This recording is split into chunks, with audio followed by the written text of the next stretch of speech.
Film ini diawali dengan sebuah tulisan tentang kepercayaan bahwa setan pendendam selalu bersemayam dalam jiwa orang tua.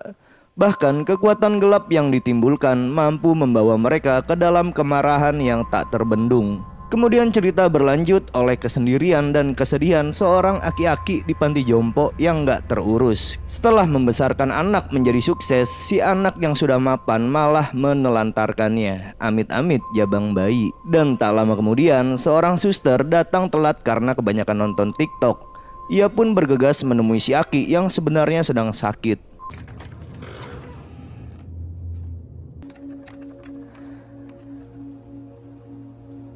Loh, kok nggak ada? Lalu tiba-tiba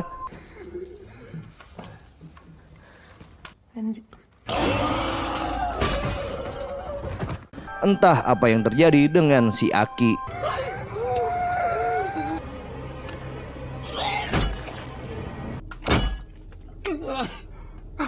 Setelah membunuh si perawat sampai kecret, si Aki terlihat menyesal dengan apa yang telah dilakukannya. Dan ternyata barbarnya aki-aki tersebut bukanlah satu-satunya, karena para lansia di kota ini telah menjadi barbar dan membuat gempar ke seluruh kota.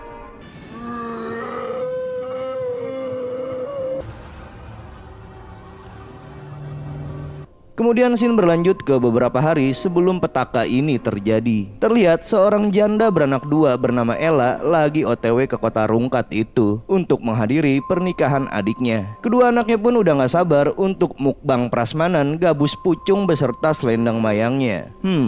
Gak cuma itu, mereka pun ingin cepat-cepat bertemu si kakek, karena setelah virus corona kemarin mereka tidak pernah bertemu.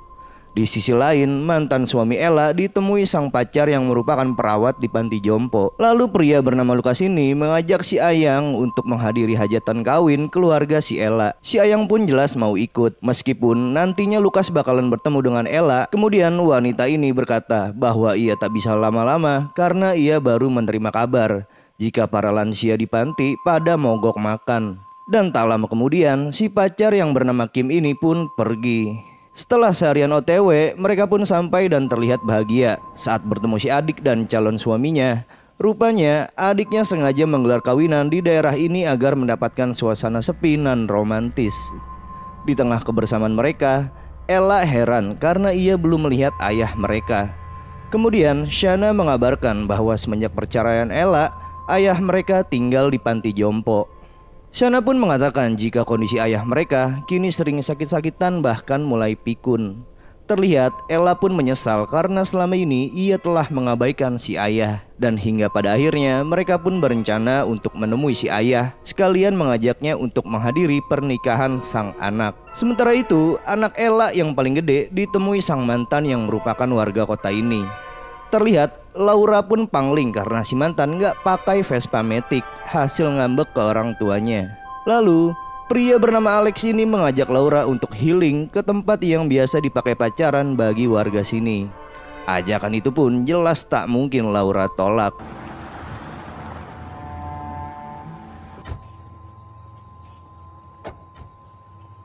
Lalu scene berlanjut ke Ella dan Shana yang baru aja sampai di panti. Terlihat mereka pun heran karena panti ini terlihat kotor dan berantakan. Bahkan suasananya pun begitu sepi dan menyeramkan.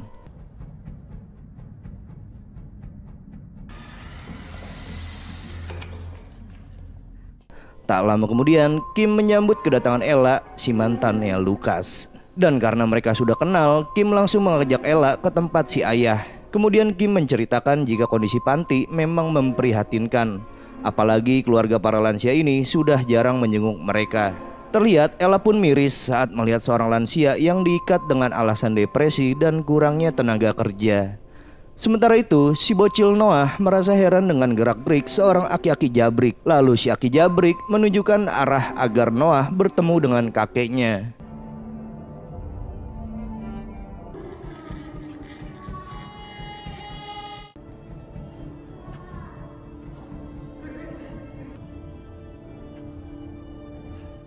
Di tengah aroma minyak angin khas aki-aki, Noah akhirnya bertemu dengan si kakek. Akan tetapi Noah terlihat kecewa karena si kakek tak merespon kata-katanya. Noah pun tidak mengerti kenapa para lansia ini terlihat murung. Tapi beda halnya dengan si Aki Jabrik yang terlihat aneh sejak tadi. Kemudian bertemu sang ayah, Ella meminta maaf karena sudah mengabaikannya. Di tengah kesedihan keduanya, Ella pun bergegas untuk membawa si ayah pulang. Di sisi lain, Laura dan Alex tiba di tujuan mereka. Saat berada di lokasi tugu, Alex menjelaskan jika tugu tersebut dibuat para leluhur untuk mempersatukan setiap pasangan di daerah ini. Bahkan tugu ini dipercaya bisa menjaga keharmonisan anak terhadap orang tuanya. Dan siapa yang menyakiti mereka, para leluhur akan mengutuknya. Lalu Alex menunjukkan bahwa di tugu ini terdapat inisial Ella dan Lucas. Alex pun merasa yakin jika orang tua Laura pernah pacaran dan mengucap janji setia di tempat ini. Mendengar perkataan Alex, Laura merasa bodoh amat karena pada kenyataannya orang tua Laura akhirnya bercerai juga.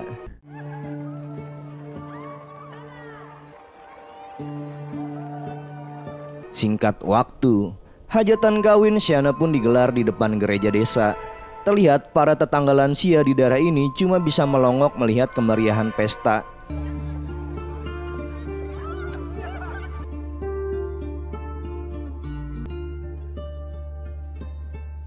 Di tengah kemeriahan, Lucas mencoba say hello dan ngobrol-ngobrol dengan Ella, sang mantan istri. Lalu mereka nggak habis pikir, kenapa perbedaan pendapat di masa lalu membuat mereka akhirnya berpisah. Ya, namanya juga hidup. Lalu ketika Noah mengajak kedua orang tuanya untuk berjoget,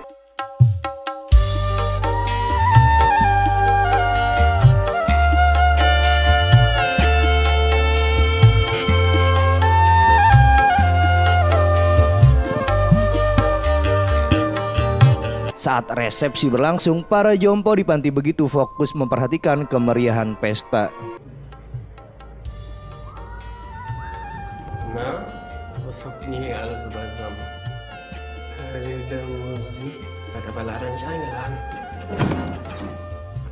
Karena biasa diperlakukan seperti itu, para jompo ini pun gak bisa apa-apa ketika satu-satunya hiburan mereka diganggu. Di saat itu pula, seorang perawat sedang mengikuti suara yang sepertinya berasal dari seorang lansia.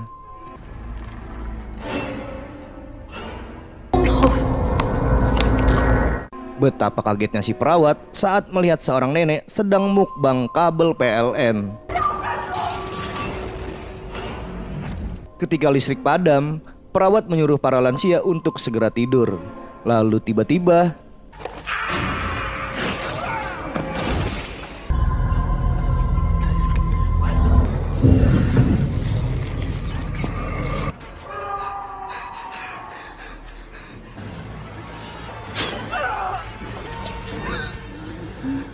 entah apa yang terjadi, para lansia di panti ini akhirnya menjadi barbar dan kesetanan.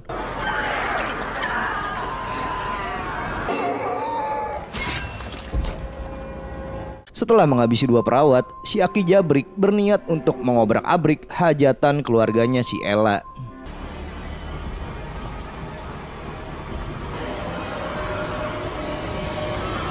Di sisi lain, para tamu sedang bubaran setelah perut kenyang oleh menu gratisan. Begitupun Lucas dan Kim yang telah membuat Ella cemburu berat karena dirinya masih jomblo aja sampai sekarang. Tapi bagi kedua mempelai, momen bubaran ini jelas menjadi hal yang ditunggu-tunggu. Karena mereka sudah gak sabar ingin cepat-cepat untuk adu kemprut. Di tengah asiknya malam pertama, mereka tidak sadar jika si Aki Jabrik sedang mencoba masuk ke dalam rumah.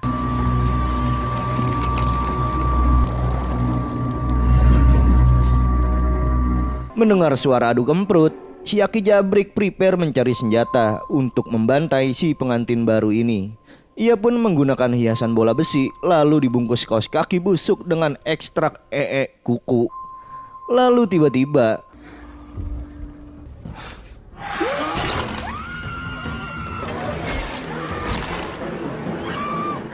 adu ngemprut pun akhirnya bubar setelah si Aki Jabrik membunuh si pengantin pria. Lalu si Aki Jabrik kini berniat untuk menghabisi Shana.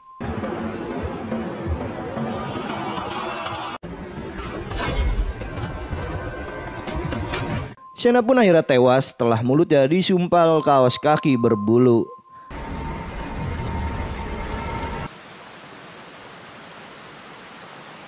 Kemudian, scene beralih ke Lukas dan Kim yang lagi OTW pulang. Kali ini mereka kaget saat melihat mobil para tamu undangan yang udah acak-acakan.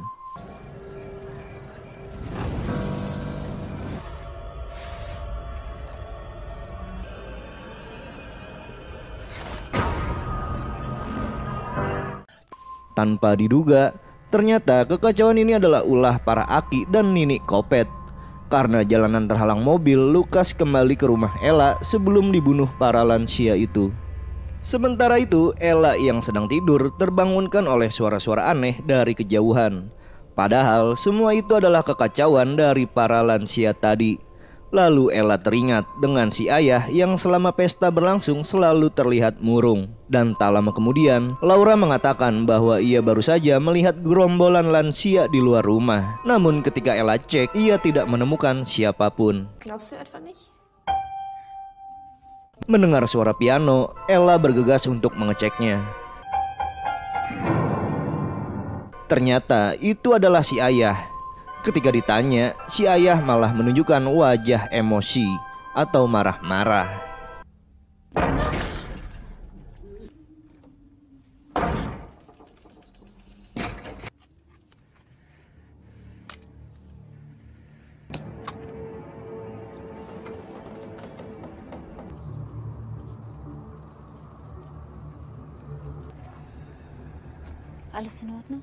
Saat menemukan salah satu penghuni panti jompo, Ella heran karena aki-aki ini menganggap Ella sebagai anaknya. Kemudian Ella diberikan sebuah sobekan buku yang memiliki kalimat, "Hormatilah orang tua, karena kau pun nantinya akan menjadi tua." Terlihat Ella pun bingung dengan maksud si Aki.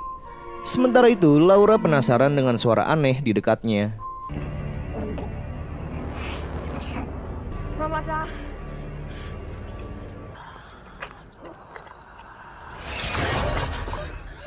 Terlihat mereka pun kaget saat melihat seorang Nini memakai gaun pengantin miliknya Shana. Dirasa ada yang gak beres dengan adiknya, Ella menyuruh Laura untuk sembunyi. Sementara ia akan mengecek Shana di kabin yang gak jauh dari rumah.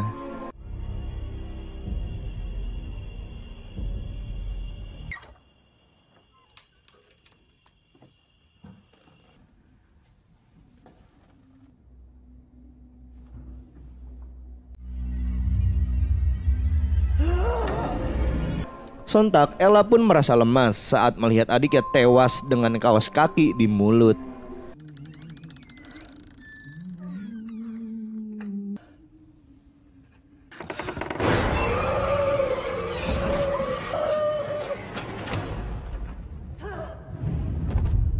Karena kabin dikuasai para lansia aneh, Ella bergegas kembali ke rumah. Saat bertemu Lukas, mereka langsung masuk ke rumah karena para lansia kini mengincar mereka. Di tengah kepanikan, Ella kaget karena baru teringat dengan Noah yang entah berada di mana. Saat sebelum mencari anaknya, Ella heran karena si ayah sudah menghilang.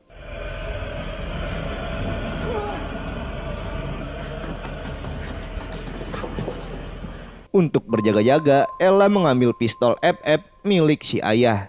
Karena ia nggak mau apa yang menimpa Shana terjadi kepada anaknya. Melihat gerombolan para lansia, Ella memaksa mereka untuk menunjukkan di mana keberadaan anaknya. Tapi bukannya menjawab, mereka malah terdiam dan gak peduli. Begitupun dengan si ayah yang ternyata telah bergabung dengan para lansia ini.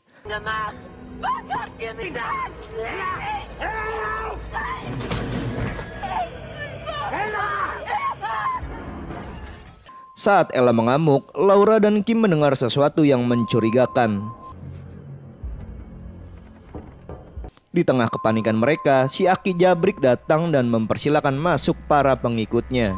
Lalu Kim mengatakan, "Kau selalu aku urus, daripada menyiksaku, mending anak pacar gue noh, lu sikat aja."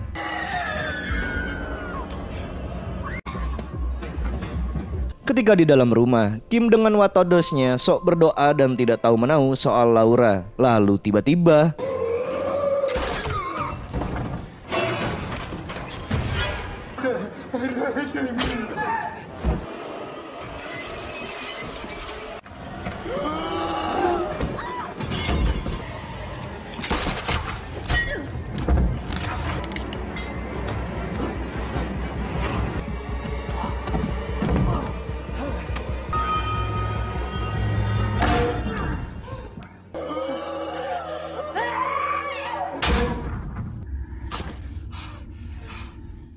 Setelah beradu mekanik tingkat tinggi, Ella merasa lega karena berhasil membuat si Aki Jabrik pingsan. Tak lama kemudian, perasaan Kim langsung rontok saat melihat kebersamaan Lukas dengan mantan istrinya. Selang beberapa saat, si Aki Jabrik akhirnya sadar dengan raut tanpa rasa bersalah. Kemudian Lukas menanyakan apa alasan para lansia menjadi brutal dan membuat kekacauan. Dan inilah jawabannya. Setelah diludahin si Aki, Lukas memohon kepada si Aki Jabrik untuk menghentikan kelakuannya. Karena jelas-jelas mereka nggak punya salah apapun. Karena malah pelangap-pelongo, Ella yang sudah jengkel memaksa pria tua ini mengatakan di mana keberadaan Noah. Lalu si Aki berkata, Aki udah muak diperlakukan seperti binatang kayak begini. Lebih baik Aki mati aja. Di tengah curhatan si Aki Jabrik, tiba-tiba Noah datang. Kemudian Noah menceritakan bahwa ia telah diselamatkan si kakek di dalam loteng. Sebelum kakeknya itu bergabung dengan lansia gila. Terlihat Ella pun menyesal karena telah menyangka si ayah tidak peduli kepada cucunya. Lalu tiba-tiba asma Noah kambuh. Karena kondisi Noah kian melemah, Lukas berniat untuk menempatkannya di ruang tamu sambil menunggu pagi. Sementara itu, Kim cukup baper saat si AA Lukas begitu care sama keluarganya. Selang beberapa saat, si Nini bergaun pengantin sudah muak menunggu komando dari si Aki Jabrik. Lalu Kim yang baper sok ngelabrak Ella. Enak banget ya pelukan dan deketin Lukas sesuka hati lu. Denger ya, tuh para aki-aki sebelumnya belum pernah barbar kayak begini. Dan gue yakin kegilaan mereka berawal dari kedatangan lu di kota ini. Setelah meluapkan unek-uneknya, Kim berniat untuk mencelakai Ella. Dan tak lama kemudian Ella kaget karena Kim membiarkan pintu terbuka.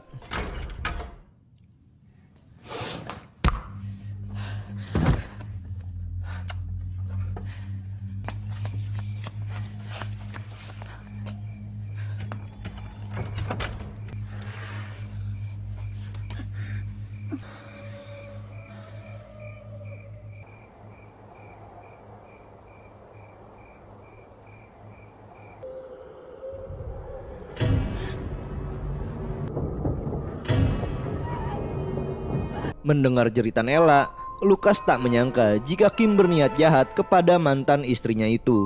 Kemudian Lukas berusaha untuk segera menyelamatkan Ella.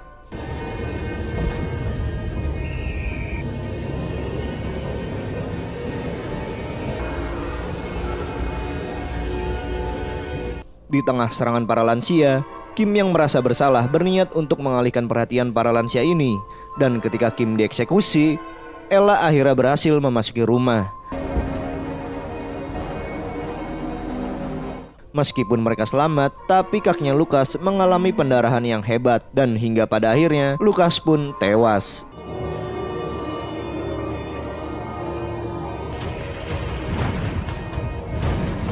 Saat rumah mulai terbakar, Laura baru ingat bahwa di rumah ini ada sebuah terowongan menuju kabin. Lalu mereka pun menggunakan terowongan tersebut untuk menyelamatkan diri.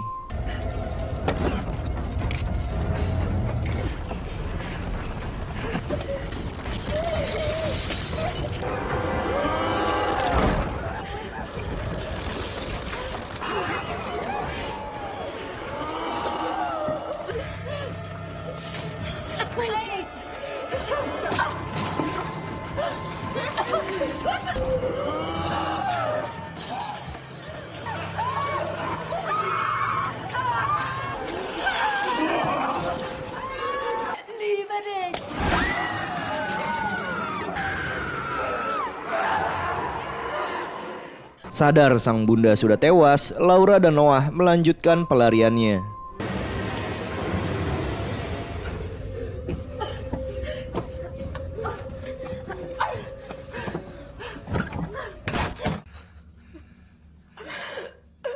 Setibanya di kabin, sinyal iPhone akhirnya muncul diikuti chatting dari Alex.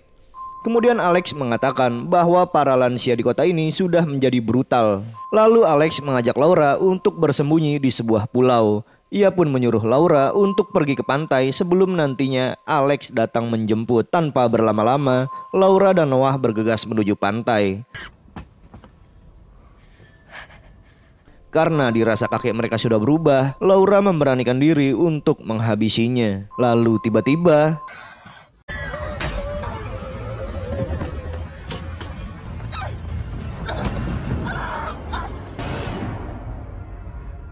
di tengah serangan si Aki Jabrik, Laura berusaha menyadarkan kakeknya dengan lagu yang biasa mereka nyanyikan.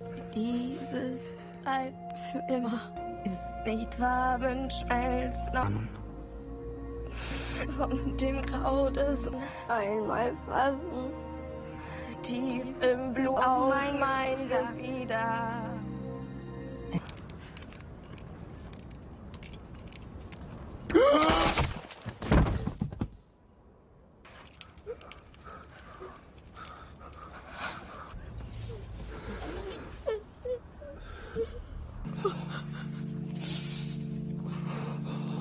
In den Nächten habe ich immer wieder davon geträumt, wie unsere Welt. Setelah berhasil menyadarkan si kakek, mereka pun bergegas menuju pantai.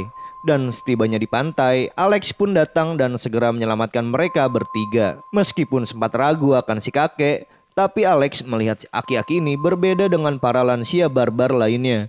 Irgendwann habe ich Opa gefragt, ob es diesen lächelt und gesagt, dass er ein Karena mereka berhasil kabur dan film pun sudah selesai pastinya. Gimana guys, masih bingung apa yang menyebabkan kebarbaran Aki dan Nini ini? Film dibuka dengan prolog tentang kekuatan roh jahat dan kutukan di kampung halamannya Ella. Cerita pun dilanjutkan oleh kepribadian Ella yang telah bercerai dan menelantarkan ayahnya sampai depresi. Jika dikaitkan dengan kepercayaan di daerahnya Ella, sebenarnya sudah jelas melanggar. Parahnya lagi, Ella sudah menorehkan janji setia di tugu yang telah dibuat para leluhur.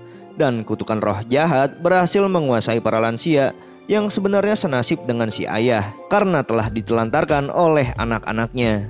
Ending yang bisa dibilang masih ngambang ya guys ya. Tapi film ini sukses menampilkan kengerian dari murkanya para orang tua. Jadi hargai dan rawatlah orang tua, karena jika mereka sudah tiada, kita hanya bisa mendoakannya saja. Oke guys ya, semoga terhibur ya nih ya. Tetap semangat dan jangan mudah rungkat. Wassalam.